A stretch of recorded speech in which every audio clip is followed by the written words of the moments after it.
5 വർഷമായിട്ടുണ്ട് ഞങ്ങൾ ഒരുമിച്ച് വർക്ക് ചെയ്യാൻ തുടങ്ങിയിട്ട്. ഇതിനിടയിൽ ഒരുമിച്ച് അങ്ങനെ അധികം സ്ഥലത്തൊന്നും നമുക്ക് പോകാൻ പറ്റിയിട്ടില്ല. കാരണം നമുക്ക് ഒരുമിച്ച് ലീവ് കിട്ടുന്നത് വളരെ ചുരുക്കമായിരുന്നു. ചുരുക്കം എന്ന് പറഞ്ഞാൽ വളരെ വളരെ വളരെ ചുരുക്കം. ആദ്യമേ ഞങ്ങൾ 4 മലയാളികളായിരുന്നേ. അതിലൊരാൾക്ക് കേരളത്തിൽ ട്രാൻസ്ഫർ കിട്ടി പോയിട്ടുണ്ട്. നമ്മൾ 4 പേരും കൂടെ ലീവ് ചോദിച്ചാൽ പോലും നമുക്ക് കിട്ടത്തില്ലായിരുന്നേ. ഒരു റെസ്റ്റ് പോലും നമുക്ക് അങ്ങനെ കിട്ടത്തില്ലായിരുന്നു ഒരുമിച്ച്. ആദ്യം ഒന്ന് നൈറ്റ് ഡ്യൂട്ടി ഇല്ലായിരുന്ന സമയത്ത് നമ്മൾ ജോലി കഴിഞ്ഞ് വന്ന് രാത്രിയിൽ എല്ലാവരും കൂടെ ഒരുമിച്ച് ഭക്ഷണം കഴിക്കത്തില്ലായിരുന്നേ. അപ്പൊ ഭക്ഷണം കഴിക്കുന്നതിൻ്റെ ഇടയിൽ നമ്മളിങ്ങനെ ഒരുപാട് സംസാരിച്ച് ചിലപ്പോൾ 12 മണിയൊക്കെ ആവും കേട്ടോ കിടക്കാനായിട്ട്. ആ ഒരു സമയം മാത്രമാണ് നമുക്ക് ഒരുമിച്ച് സ്പെൻഡ് ചെയ്യാൻ കിട്ടിയിട്ടുണ്ടായിരുന്നത്.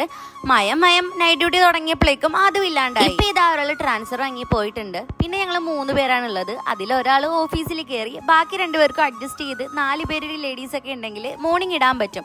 അങ്ങനെ മോർണിംഗ് ഡ്യൂട്ടി വാങ്ങിച്ചിട്ട് നമ്മളിതേ ബീച്ച് വരെ ഒന്ന് പോയതാണ് കേട്ടോ. നമ്മുടെ സെയിം മറീന ബീച്ചിൽ തന്നെ. നമ്മുടെ നാട്ടിലെ പോലെ എൻജോയ് ചെയ്ത് ഭക്ഷണമൊന്നും കഴിക്കാൻ പറ്റില്ലെങ്കിൽ നല്ല ചോളം കിട്ടും കേട്ടോ നമുക്ക്.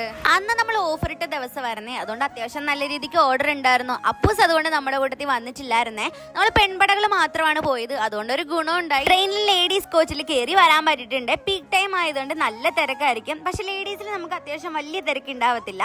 അവ അപ്പൂസിലായിരുന്നോണ്ട് നമ്മളെല്ലാവരും കൂടെ ലേഡീസിൽ കയറാണ് കേട്ടോ വന്നിട്ടുണ്ടായിരുന്നത്. മാമാട്ടിക്ക് ബീച്ച് ഭയങ്കര ഇഷ്ടമാണ്. അവള് നന്നായിട്ട് എൻജോയ് ചെയ്യുന്നുണ്ടായിരുന്നു. നമ്മൾ പിന്നെ ബീച്ച് കണ്ടുകൊണ്ട് മടുത്തതാണല്ലോ.